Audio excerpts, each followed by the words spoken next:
નગર Ahmedabad four lane હાઈવેની કામગીરી મંથર ગતિએ ચાલી રહી છે અને આડેધડ આપેલા ડાયવર્ઝનના કારણે વાહન ચાલકો હેરાન પરેશાન થઈ રહ્યા છે. સરકારે ગ્રાન્ટ ફાળવતા 5 વર્ષ પહેલા કામગીરી હાથ ધરાઈ હતી તો કાચા રોડના ડાયવર્ઝનમાંથી પસાર થતું વાહન અને વાહન ચાલકો માટે મુશ્કેલ થવું, ત્યાંથી પસાર થવું ખૂબ મુશ્કેલ પડી રહ્યું છે. ખાડા ઠેકરાવાળા રસ્તા અને વાહનો ફસાઈ જવાના અનેક કિસ્સા એ હાઈવે ઉપર જ્યારે પસાર થાવ ત્યારે જોવા મળતા જ હોય છે. વાહન ચાલકોમાં અકસ્માતનો ભય પણ છવાયો છે. ત્યારે જલ્દી કામગીરી કરીને ફોરલેન હાઈવે જલ્દી બનાવવા માટે માંગ ઉઠી છે. હું ડેઈલી ભાવનગરથી અમદાવાદ માલ સામાનની હેરાફેરી કરું છું.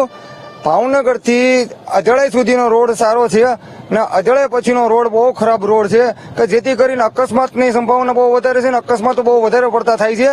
આ રોડ પર ડાયવર્ઝનો બહુ ઝાઝા છે ને અકસ્માતો 7 થી 8 ડાયવર્ઝન છે. અકસ્માતો બહુ થાય છે ને હમણાં થોડા દિવસ પહેલા તે તન્ના ટ્રાવેલ્સની બસ પલટી મારી ગઈ હતી, બરોબર, ડાયવર્ઝનના કારણે થઈને ને બહુ રસ્તો ખરાબ છે અત્યારે.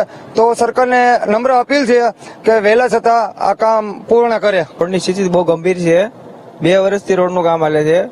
ડાયવર્ઝન આપેલા છે, ડાયવર્ઝનમાં બમ્પ નથી આપેલા. અકસ્માતનો બહુ ભય રહે છે. રાત્રે બહુ કેવર આવે છે.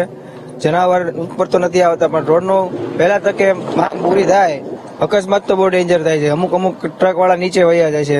નાની ગાડીઓ વાળા એક્સિડન્ટ થાય છે. સામે ટક્કરમાં એકબીજીના મોત થાય છે. હમણાં થોડાક દી પહેલા જ મોત થયું હતું. રોડ વહેલા તકે પૂરો થાય એ માંગણી છે અમારી. મારે ડેઈલી સર્વિસ અમદાવાદથી ભાવનગર આવવાનું હોય છે. હું આશરે 13 વર્ષથી ડ્રાઇવિંગનો ધંધો કરું છું. અત્યારે આ રોડની હાલત એવી છે કે 2 વર્ષથી આ કામ ચાલુ છે પણ હજી કામ પૂર્ણ થયું નથી.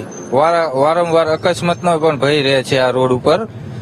આથી કરીને અમારી એ માંગણી છે કે વહેલી તકે કામ પૂર્ણ થાય. ટોલ નાકા તો ભરવી જ છે પણ હવે જો રસ્તો આવી રીતના રહે તો ટોલ નાકો લેવાનો કોઈ મતલબ જ નથી.